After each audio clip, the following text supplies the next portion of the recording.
I have been contacted today by our state attorney general, Javier Becerra, and he wanted me to pass on to our community, but especially to our deputy sheriffs, how sorry he is that this happened, and he expressed his condolences to Damon's family as well.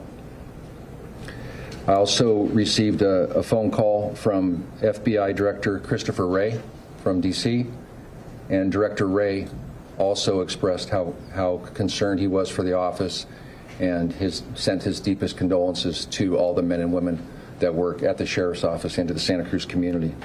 Many, many elected officials, Congressman Panetta, Congresswoman Anna Eshoo, all of our Board of Supervisors, Senator Monning, Assemblymember Stone, just about every one of the other 57 sheriffs in the state of California have sent their deepest condolences and sent their support to the Sheriff's Office. I want to talk a little bit about Stephen Carrillo. I don't even want to say his name again. It's the last you're going to hear me say it. But this guy was active Air Force. He was dangerous, and he's an angry man intent on bringing harm to police officers. He murdered Sergeant Gutzwiller.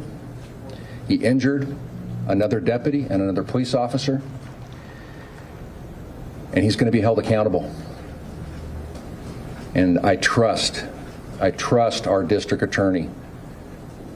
And they have a fine office, they have a great set of prosecutors, and I trust that our district attorney is going to bring justice for Damon's murder. I want to talk a little bit about the evidence that's being found at the scene. And I really want to thank the FBI, as well as the California Department of Justice. But the FBI sent out a very large team of crime scene investigators and forensics personnel and ballistics professionals, and they've been in Ben Lomond now for multiple days. They're going to be there for a while longer. But their commitment and their dedication and the work that they're doing is not only going to bring this person to justice, but it's also going to render that hillside safe. It's a dangerous spot right now, and I don't recommend anybody, including the media, going up there. We need to make sure that all evidence is removed off of that hillside before anybody gets on there. But the FBI has done a fantastic job working a very, very challenging, large crime scene, and they're working through it. But at that location where Damon was murdered, the FBI and other forensics personnel are finding bomb-making equipment. They're finding pipe bombs, multiple firearms, a large amount of ammunition.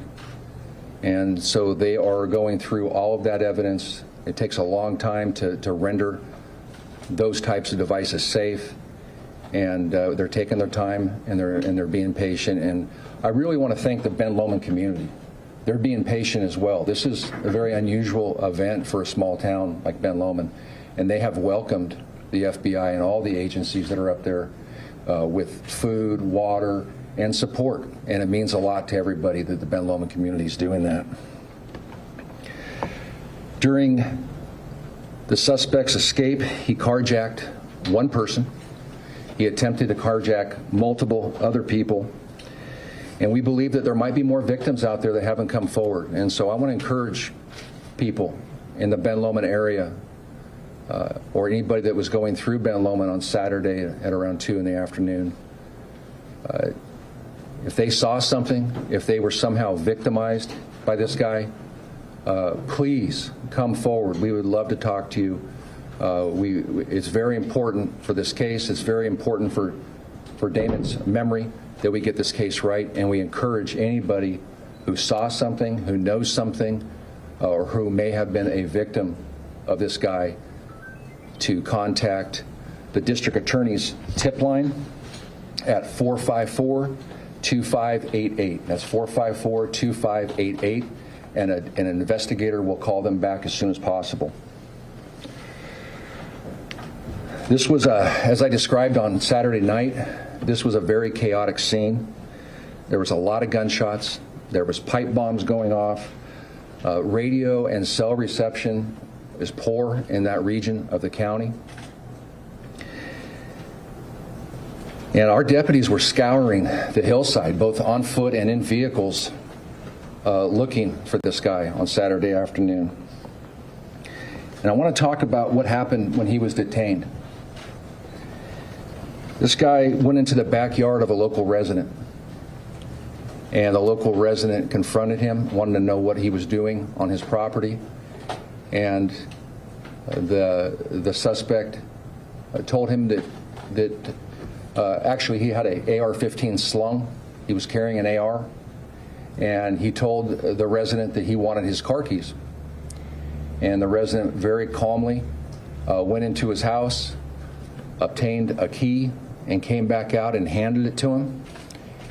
And as the suspect turned around, the resident tackled him. And the AR-15 fell away, and the resident took this guy to the ground. And at that time, the suspect reached in his pocket and pulled out a pipe bomb and tried to ignite a pipe bomb while being held down.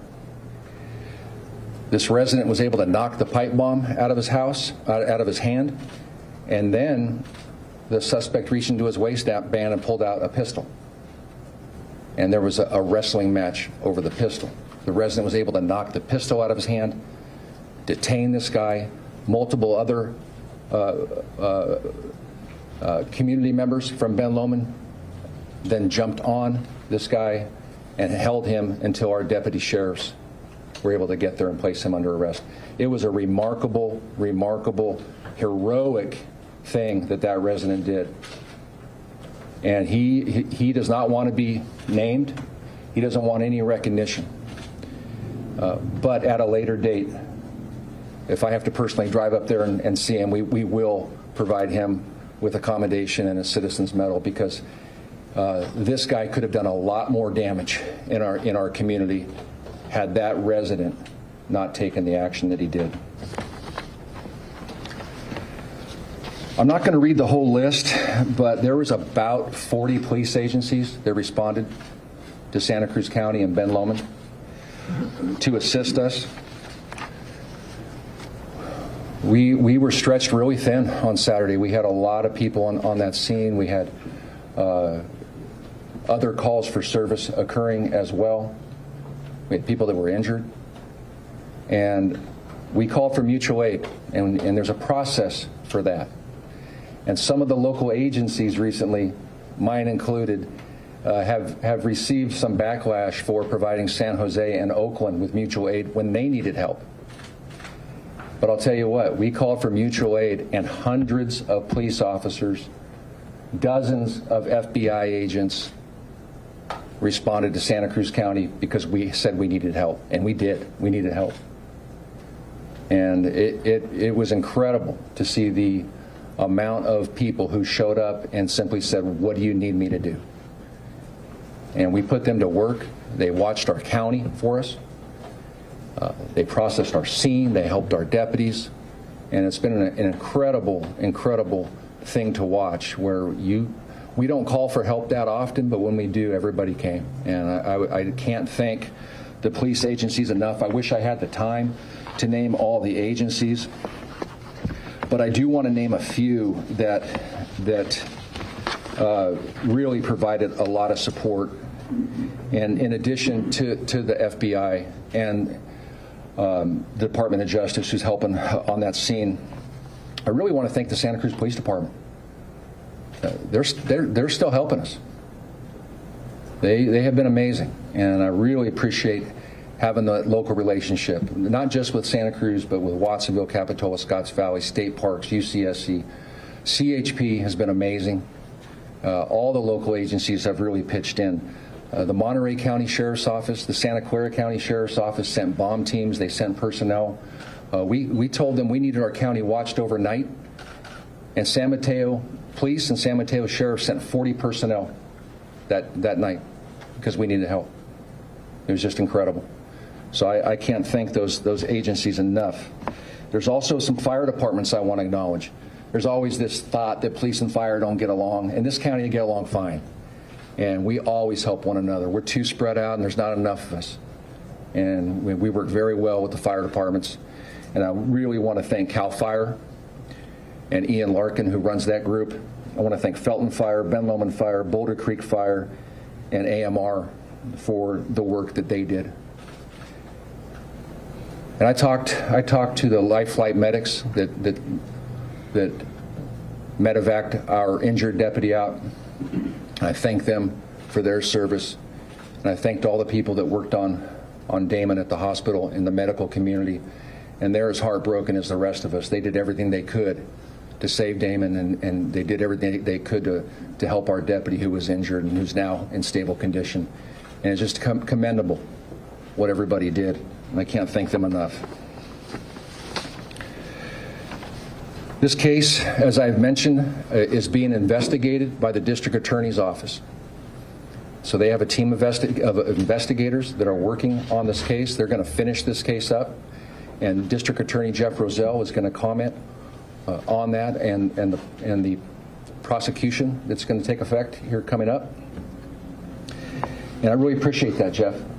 You didn't have to do that. I asked you to do that, and you were the first one at the door, and you said absolutely we'll take care of that. And I want to thank you for that. And I want to close with, we're never going to forget Damon. We love him, and we will always hold him close in our heart. Thank you.